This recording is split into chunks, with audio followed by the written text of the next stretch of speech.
अल्छी मान्छेले मौरी पाल्नुपर्छ, किनकि मौरी जतिको संसारमा मेहनत गर्ने कुनै पनि प्राणी आजसम्म मैले देखेको छैन।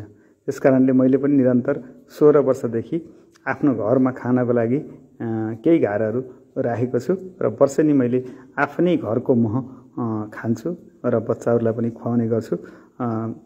किनेको महमा मिसावट हुने, गुणस्तरहीन हुने भएको हुनाले मैले आफै मौरी पाल्न सिकेको पनि हुँ र आज म मौरीलाई निरीक्षण गर्दैछु। अब निरीक्षण गर्दा काट्ने लायक छ कि छैन, मह परिपक्वले पाकिसकेको छ कि छैन हेरिसकेपछि मैले 2-3 दिनभित्र यसको मह निकाल्ने योजना बनाउँदैछु। बेसरी मह चाहिँ राम्रोसँग लगाएको छ, तपाईँ देख्न सक्नुहुन्छ। यसरी एउटा घरमा 10 वटा फ्रेमहरू हुन्छ, यो पुरै सेतो देख्नु भएको छ। यो महले टन्न भरिएको छ।